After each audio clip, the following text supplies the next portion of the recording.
friends, Namaskar. Welcome to Global FinLearn Academy.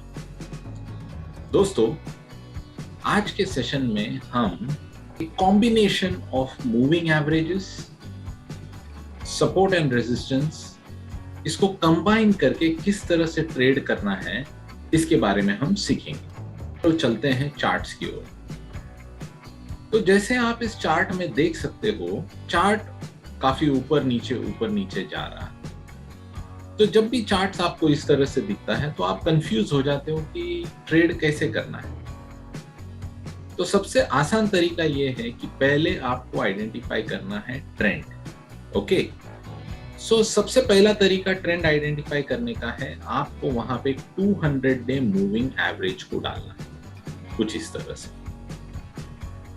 जैसे ही आप 200 day moving average को apply करेंगे, आप देखेंगे कि धीरे धीरे आपको एक डायरेक्शन मिलना शुरू हो रहा है। जैसे ही आपको एक डायरेक्शन मिलना शुरू हो जाएगा, या तो अपवर्ड हो सकता है या तो डाउनवर्ड हो सकता है। अभी ये जो केस है इसमें अपवर्ड जा रहा है मार्केट, राइट। तो जैसे ही आप देखेंगे कि मार्केट अपवर्ड जाना शुरू हो रहा है, मतलब मूविंग एवरेजेस अपवर्ड की तरफ घूमना शुरू हो रहा है, तो अभी आप अपवर्ड डायरेक्शन में कॉल लेने की तैयारी करेंगे।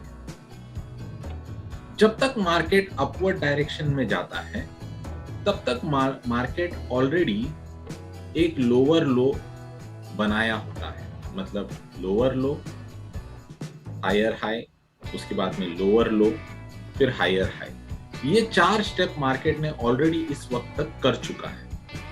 तो आपको या तो आप एक इंडिकेटर यूज कर सकते हैं जिसको जिगजैग इंडिकेटर कहते हैं, या फिर आप मैनुअली लाइंस को ड्रॉ कर सकते हैं कुछ इस तरह से। ओके, एक बार आपने वो मैनुअली लाइन को ड्रॉ किया, मार्केट ने एक higher high 200 day moving average के ऊपर बनाया, तो वो जो हायर हाई है वो बन जाता है आपका पहला रेजिस्टेंस जोन।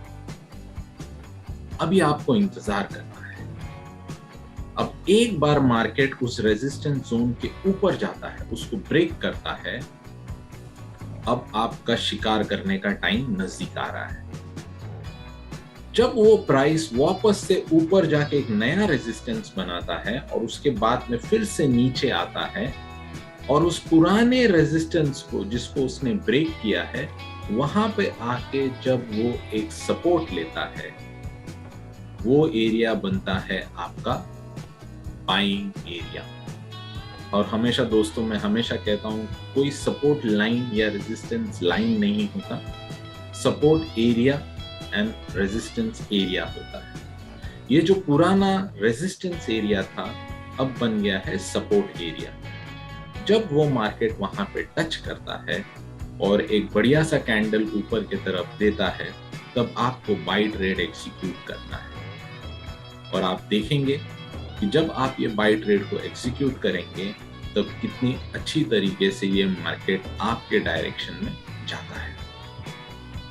अब हाँ, जब भी आप एक बाय ट्रेड एग्जीक्यूट करेंगे या सेल ट्रेड एग्जीक्यूट करेंगे, तो स्टॉप लॉस रखना जरूरी है। ओके, तो यहाँ पे 2 टाइप के स्टॉप लॉसेस आप रख सकते हैं। एक, उस सपोर्ट एरिया के नीचे। ओके, तो आप एक सपोर्ट एरिया को ठीक से ड्रॉ करें और उसके नीचे अपना स्टॉप लॉस को रखें।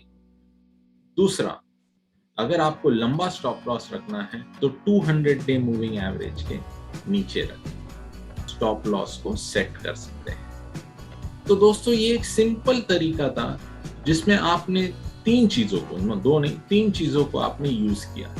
नंबर 1 था आपने सपोर्ट एंड रेजिस्टेंस को यूज किया, नंबर 2 था आपने मूविंग एवरेजेस को यूज किया, और नंबर 3 आपने ट्रेंड के डायरेक्शन में ट्रेड लिया। तो जब आप ये 3 कॉम्बिनेशंस को यूज करेंगे ट्रेड करने के लिए, तो 70 to 80% चांसेस ये है कि ट्रेड आपके फेवर में जाएगा।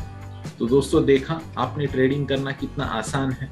हाँ, लेकिन बिना ये स्ट्रैटेजी का ट्रेडिंग करना बिल्कुल आसान है। तो एक एक करके सारे स्ट्रैटेजीज को सीखिए, इंडिकेटर्स को मिलाकर, मतलब इंडिकेटर्स के संगम से अगर आप ट्रेड लेना सीखेंगे तो आप आगे चल के बहुत ही एक सक्सेसफुल ट्रेडर बनेंगे। तो दोस्तों आज के लिए बस इतना ही। सीखते रहिए, आगे बढ़ते रहिए with Global FinLearn Academy. Thank you. नमस्कार।